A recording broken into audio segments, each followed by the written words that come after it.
Meanwhile, the president calling out Fox News in an interview with the New Republic, he said, quote, one of the biggest factors is going to be how the media shapes debates. If a Republican member of Congress is not punished on Fox News or by Rush Limbaugh for working with a Democrat on a bill of common interest, then you'll see more of them doing it.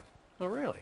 Joining us right now is editor-at-large at Breitbart.com and author of Bullies, How the Left's Culture of Fear and Intimidation Silences Americans, Ben Shapiro. Good morning, Ben. Hey, thanks for having me. Okay, what do you think of the president's quote there on Fox News and Rush Limbaugh? He's an imperial president, and he has dictatorial tendencies. I mean, the fact is that what he actually said in the rest of that quote is he talks about how the incentive structure needs to be changed. How exactly are you going to change that incentive structure? I mean, he's talking about silencing members of the media that he doesn't like, and he's done this before. I mean, he's put this freeze on Fox News for years, this idea that Fox News is some sort of evil force in the media. He's gone after Rush Limbaugh. He's attempted to start secondary boycotts of Rush Limbaugh in conjunction with groups like Media Matters. This is what he does. He's a bully.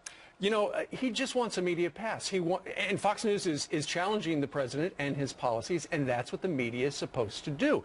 Essentially what he's saying is the media just not liberal enough. Well, I think he wants more than a media pass. I think he wants people who don't like him to be quiet. Because the fact is this, Fox News has never had a warm relationship, I would say, with the Obama administration, at least not from the perspective of the Obama administration. They've been trotting out spokespeople for years saying Fox News is an illegitimate news source. This goes all the way back to the very beginning.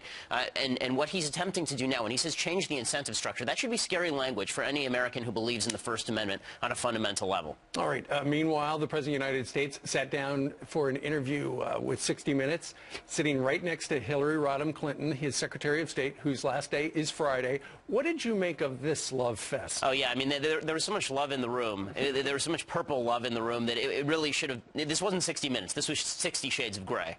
I mean, it was so ridiculously over the top. But this is what Steve Kroft is. I mean, he is the water boy for the Obama administration, for the Clintons. Remember, in 1992, he was the guy that the Clintons went to after the Jennifer Flowers thing broke so that they could try and walk that back. That was where the Tammy Wynette... Exactly.